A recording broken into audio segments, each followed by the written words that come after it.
કિસાન માહિતીમાં આપ સર્વે ખેડૂત મિત્રોનું હાર્દિક સ્વાગત છે। જય ગૌ માતા, જય જય ગરવી ગુજરાત।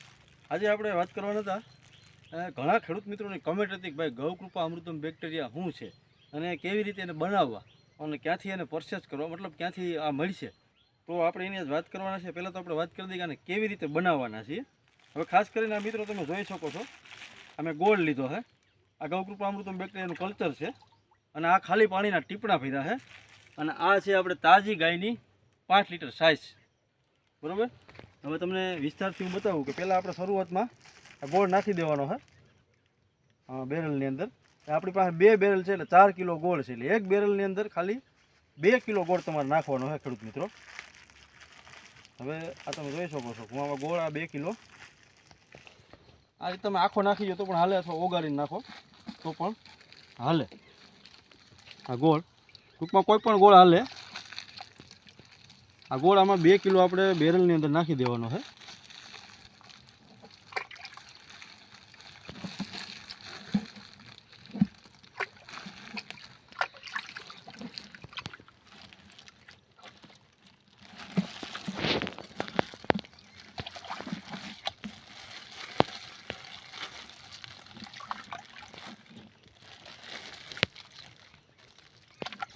આમ તમે કદાચ કોથરી નાખી દો તો કોથરી પાછી એક દી થાય એટલે ઉપર આવી જાય, પણ કોથરી ન નાખવી, આવી રીતે આમ નાખી દેવો।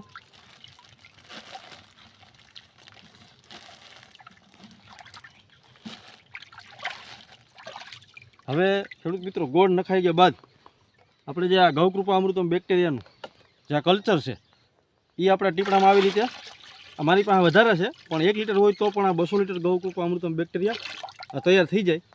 એટલે આવી રીતે એ નાખ્યા બાદ ત્યારબાદ આપણે જે આ તાજી ગાય માતાની સાઇઝ છે એ 200 લીટરની અંદર તમારે 1.5 લીટર ગાય માતાની સાઇઝ, અથવા તો 2 લીટર વધારેમાં વધારે, પણ 1.5 લીટર હોય એટલે હાલી જાય। આપણી પાસે 5 લીટર છે, વધારે હતી, એટલે ત્યારબાદ આપણે આ ગાય માતાની સાઇઝ આમાં અડધી નાખી દીધી આ 200 લીટર બેરલ ડ્રમની અંદર।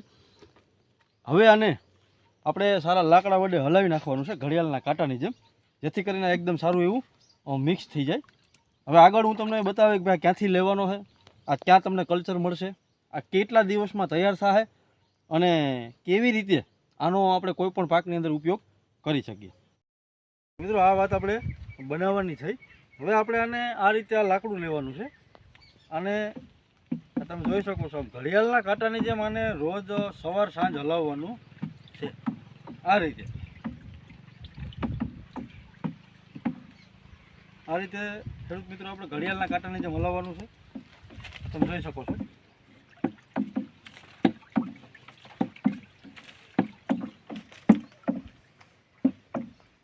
આવી રીતે હલાવાય ત્યારબાદ આને આછા કાપડ વડે આપણે ઢાંકી દેવાનું છે, જેથી કરીને આની અંદર એવા બેક્ટેરિયા છે કે અનબેરોબિક, જેને આપણે અમુક ઓક્સિજનની જરૂર પડે એવા પણ બેક્ટેરિયા છે, હવાની અવરજવર થવી જોઈએ, એટલા માટે આપણે આછું કાપડામાં રાખવાનું છે અને ઢાંકી દેવાનું છે। આમ આપણે 5 કે 6 દિવસ આને રોજ સાંજ સવાર ઘડિયાળના કાંટાની જેમ આપણે હલાવવાનું છે, એટલે આ ગૌકૃપા અમૃતમ બેક્ટેરિયા તૈયાર થઈ જાય। હવે આપણે વાત કરીએ કે ભાઈ આમાં કયા કયા બેક્ટેરિયા આવેલા છે, કયા કયા પાકની અંદર આનો યુઝ કરી શકાય, કેવી રીતે આનો યુઝ કરવો અને કેટલા પ્રમાણમાં યુઝ કરવો, અને શું આનો ઝીરો બજેટ ફાર્મિંગની અંદર આનો ફાયદો છે, આખી માહિતી આપણે આગળ વિડીયોમાં આપવાના છે, તો વિડીયોમાં એન્ડ સુધી બન્યા રહેજો। હવે ખાસ કરીને ખેડૂત મિત્રો, આમાં આપણે વાત કરીશું કે આમાં કયા કયા બેક્ટેરિયા આવેલા છે। તો આની અંદર તમામ પ્રકારના બેક્ટેરિયા આવેલા છે અને ઓટોમેટિક ખેડૂત ભાઈ જાતે જ પોતાની વાડી, મેં 400 લીટર બનાવ્યા ગૌકૃપા અમૃતમ બેક્ટેરિયા, આ ખાલી મારે દ્રાવણ આમાં 2 લીટર જોયું અને 2 કિલો ગોળ જોયો અને 1.5 કે 2 લીટર ગાય માતાની તાજી સાઇઝ જોઈ, એટલે 8 દિવસમાં આ કમ્પ્લીટ તૈયાર થઈ જશે। હવે આની અંદર આપણે ખાસ વાત કરીએ કયા કયા બેક્ટેરિયા આવેલા છે, તો ખેડૂત મિત્રો ખાસ કરીને આમાં તમામ પ્રકારના બેક્ટેરિયા છે।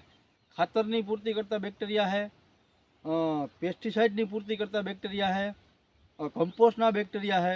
એટલે જો ખાસ વાત કરીએ તો આમાં 2 બેક્ટેરિયા એવા આવેલા છે જીનસ, કે જે આપણે ખેતરની અંદર પાવાથી, પાહું એટલે જે આપણી ખેતરની અંદર કચરો પડેલો હોય અથવા તો આપણે કોઈ જે નેદ હોય, કોઈ કરસા હોય, એને કમ્પોસ્ટ કરવાનું તાત્કાલિકના ધોરણે કામ કરશે। હવે આમાં ખાસ કરીને વાત કરીએ તો કે પોટાશના પણ બેક્ટેરિયા આવેલા છે, ફોસ્ફરસના બેક્ટેરિયા આવેલા છે, નાઇટ્રોજનના બેક્ટેરિયા આવેલા છે, સલ્ફરના બેક્ટેરિયા આવેલા છે, ઝીંકના બેક્ટેરિયા આવેલા છે. હવે ખાસ આપણે જોવા જઈએ તો જમીનમાં પાવાથી તો કે ફૂગનાશકના પણ બેક્ટેરિયા આવેલા છે. હવે જે આપણે વાત કરીએ કે ફૂગનાશકના બેક્ટેરિયા છે, ઉપર છંટકાવ કરવાથી જે આપણે પેસ્ટિસાઇડનું કામ કરશે. ઝીરો બજેટ ફાર્મિંગ ગૌકૃપા અમૃતમ બેક્ટેરિયા એક વરદાનરૂપી જે ગોપાલભાઈ સુતરિયા, બંસી ગીર ગૌશાળા ગોપાલભાઈ સુતરિયાના ડેવલપ કરેલા બેક્ટેરિયા છે અને હરેક ખેડૂત ભાઈઓને નિઃશુલ્ક આપવાના છે. કોઈ ખેડૂત ભાઈ પાસેથી આમાં રૂપિયા લેવાના આવતા નથી. આ નિઃશુલ્ક હરેક ખેડૂત મિત્રોને ફ્રીમાં આપવાના છે. હવે ખાસ જે ગોપાલભાઈ સુતરિયાએ ડેવલપ કરેલા બંસી ગીર ગૌશાળા અમદાવાદ એના ડેવલપ કરેલા બેક્ટેરિયા છે. હવે આમાં ખાસ આપણે જોવા જઈએ તો જે પેસ્ટિસાઇડના બેક્ટેરિયા આવેલા છે, આપણે કહીએ કે ભાઈ આ પેસ્ટિસાઇડનું કામ કેવી રીતે કરશે આ બેક્ટેરિયા? તો કે આને પંપની અંદર નાખી અને આપણે છંટકાવ કરશું આપણા કોઈ પણ પાકની અંદર, એટલા પેસ્ટિસાઇડનું કામ કરશે. તો કે પેસ્ટિસાઇડનું આ બેક્ટેરિયા કેવી રીતે કામ કરશે? તો કે ખાસ કરીને આ બેક્ટેરિયા જે આની અંદર બે બેક્ટેરિયા એવા આવેલા છે કે પેસ્ટિસાઇડનું કામ કરશે. તમે છંટકાવ કરશો એટલે તમારા પાકની અંદર ઉપર બેસી અને એવા એન્ઝાઇમ છોડશે કે જેનાથી જે શત્રુ કીટો છે, જેવા કે મોલો મસી છે, થીપ્સ છે, કથીરી છે, પોપટી છે, તમામ પ્રકારના જે આપણા દુશ્મન છે, ખેડૂતના દુશ્મન કીટો છે, એ આનાથી છેટા ભાગશે. આ એવું એન્ઝામ છોડશે એટલે છેટું ભાગી જાય અને જે આપણા મિત્ર કીટકો છે એનું આવરણ થાય. હવે આપણે ખાસ વાત કરીએ કે ભાઈ આને કયા સ્ટેજ ઉપર આને વાપરી શકાય. કોઈ પણ મોલની અંદર આપણે આનો ઉપયોગ કરવો, પછી છંટકાવ કરવો, તો કયા સ્ટેજે આનો છંટકાવ કરી શકીએ? તો કે ખાસ કરીને આનો છંટકાવ કોઈ પણ સ્ટેજ ઉપર તમે કરી શકો. મગફળી હોય, સોયાબીન હોય, કપાસ હોય, તુવેર હોય, કોઈ પણ પાક હોય, હળદર હોય, સરસો હોય, તમામ પ્રકારના પાકની અંદર, તમામ પ્રકારના બાગાયતી પાકની અંદર, કોઈ પણ પાકની અંદર કોઈ પણ સ્ટેજ ઉપર કોઈ પણ સમયે તમે આનો છંટકાવ કરી શકો. પણ ખાસ કરી અને એક આનો છંટકાવ જ્યારે કરતા હોય ત્યારે ખાસ કરીને સાંજનો સમય હોવો જોઈએ, માનો કે 4-5 વાગ્યાનો, જેથી કરીને જે આપણે તડકાનું આવરણ ન હોવું જોઈએ. નહીં તો અમુક બેક્ટેરિયાને જે ડેવલપ થવાની પ્રક્રિયાઓ એ બંધ થતી હોય છે. એટલે 5 કે 4 વાગ્યાના સમયે આપણે આનો છંટકાવ કરીએ તો રાત્રિ દરમિયાન આ બેક્ટેરિયાનું કામ ચાલુ કરી દેતા હોય છે. હવે આપણે વાત કરીએ કે ભાઈ આ ખાસ કરીને પોટાશની આપણે કોઈ પણ મોલની અંદર ઉણપ છે તો પોટાશની પૂર્તિ આ કેવી રીતે કરશે? તો આની અંદર પોટાશના પણ બેક્ટેરિયા આવેલા છે. જે તમે છંટકાવ કરશો અથવા પિયત આપશો એટલે પોટાશનું કામ કરવા મળશે. હવે આપણે ખાસ કરીએ કે ભાઈ આપણે ફોસ્ફરસની ઉણપ છે તો ફોસ્ફરસના પણ આમાં બેક્ટેરિયા આવેલા છે. એ પણ એની કામ પાહું અથવા છંટકાવ કરશું એટલે ચાલુ કરી દે. હવે આપણે નાઇટ્રોજનના બેક્ટેરિયાની જરૂર છે કે આપણે આપણા મોલને નાઇટ્રોજનની જરૂર છે, તો આની અંદર નાઇટ્રોજનના પણ બેક્ટેરિયા આવેલા છે. તો એ પણ આપણે પાહું જમીનની અંદર અથવા તો આપણે છંટકાવ કરશું પંપ દ્વારા તો એનું કામ કરવા મળશે. ખાસ કરીને આપણે જે તેલીબિયા પાક છે એની અંદર આપણે ખાસ કરીને સલ્ફરની ઉણપ આવતી હોય છે. તો આપણે ખેડૂત મિત્રો સલ્ફર બજારમાંથી લઈ આવી અને આપણે આપણા પાકને છંટકાવ અથવા પિયત દ્વારા આપતા હોય છે ખર્ચો કરી. તો આની અંદર સલ્ફરના પણ બેક્ટેરિયા છે જે સલ્ફરની ઉણપ આપણા કોઈ પણ પાકને છે તો આ પૂરી કરશે. પછી આપણે એવું લાગે કે ભાઈ ઝીંકની આપણે ખામી છે, તો ઝીંકના પણ આમાં બેક્ટેરિયા આવેલા છે, એ પણ એની પૂર્તિ આપણા પાકની અંદર કરશે. હવે આપણે જોવા જાય કે આનો ઉપયોગ કેવી રીતે કરવો. ખાસ કરીને જે આની મેથડ છે ખેડૂત મિત્રો, આપણે થોડું કરવું. આપણી પાસે 5 વીઘા જમીન હોય તો 1 જ વીઘાની અંદર આનો ઉપયોગ કરવો, ઝીરો બજેટ ફાર્મિંગનો, કે વગર ખર્ચે કેવી રીતે થાય, પણ 1 જ વીઘાની અંદર પણ પૂરેપૂરો આનો જે મેથડ પ્રમાણે છે એ પ્રમાણે આનો ઉપયોગ તમારે ખેડૂત મિત્રો કરવાનો છે. હવે આપણે ખાસ આની મેથડની વાત કરીએ. 1 એકર દીઠ 1 એકરની અંદર આ ગૌકૃપા અમૃતમથી કમ્પોઝ કરેલું છાણિયું ખાતર ગાય માતાનું 1 એકર દીઠ ગૌકૃપા અમૃતમ બેક્ટેરિયાથી કમ્પોઝ કરેલું છાણિયું ખાતર 4 ટન, 1 એકરની અંદર 4 ટન ફરજિયાત નાખવું જરૂરી છે. ગાય માતાનું છાણિયું ખાતર અને ગૌકૃપા અમૃતમ બેક્ટેરિયાથી કમ્પોઝ કરી નાખવાનું છે. એટલે કમ્પોઝ કેવી રીતે ખેડૂત મિત્રો કરવું ખાતરને, છાણિયા ખાતરને, તો એમાં પણ આ બેક્ટેરિયા આપણે સોલિડ કામ આપશે. કે ખાસ કરીને આપણે પારો કરવાનો છે. કોઈ જે આપણે આંબાનો છાંયો હોય, માનો કે અમારી પાછળ તમને છાંયો દેખાય છે, આ છાંયાની અંદર તમારે આવી લાઈન કરવાની છે છાણિયા ખાતરની, 2 ફૂટ ઊંચી અને 2 કે 2.5 ફૂટ પહોળી, અને ત્યારબાદ એમાં આપણે આવા દંડા વડે ખાસા પાડી નાખવાના છે. પછી એમાં તમારે 100 લીટર ગૌકૃપા અમૃતમ બેક્ટેરિયા અથવા 200 લીટર તમારી પાસે જેટલું અવેલેબલ હોય એટલું નાખી અને ત્યારબાદ એમાં તમારે માથે છંટકાવ કરી દેવાનો છે. પછી મહિનોથી લગન કે 2 મહિનામાં તમારું એકદમ વર્મી કમ્પોઝ જેવું ખાતર આ બેક્ટેરિયા તૈયાર કરી દે છે. પણ રોજે રોજ એને આપણે ભેદ આપવાનો છે ને, જે પ્રમાણનો જરૂરિયાતમાં ભેદ જોઈએ એ પ્રમાણમાં ભેદ આપવાનો છે. હવે આ વાત થઈ આપણે જમીનની અંદર ખાતર આપવાની.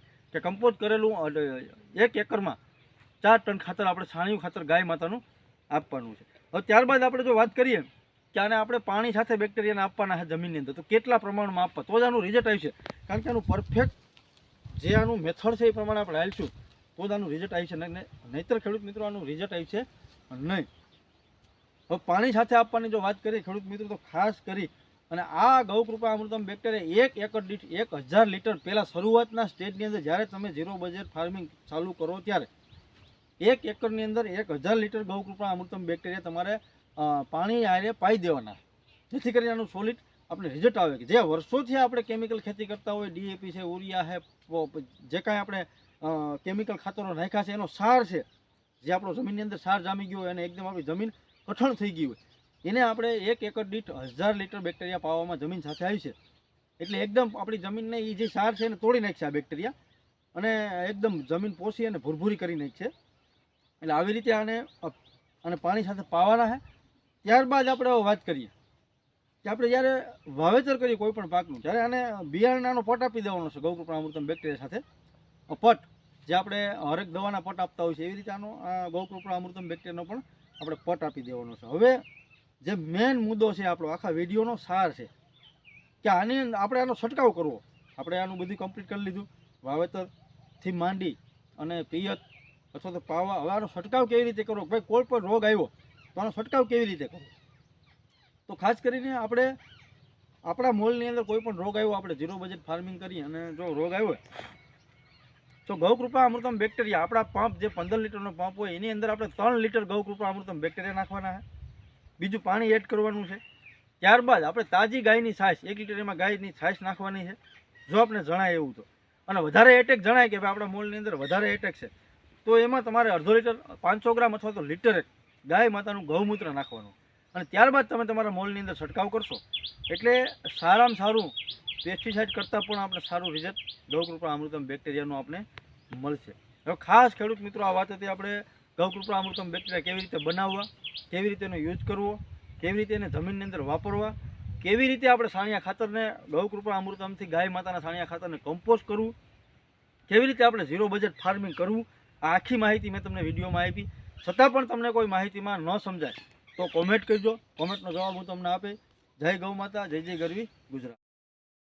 તો ખાસ કરીને ઘણા ખેડૂત મિત્રોનો પ્રશ્ન હોય છે કે ભાઈ ગૌકૃપા અમૃતમ બેક્ટેરિયા અમને મળશે કેવી રીતે, કઈ જગ્યાએ મળે.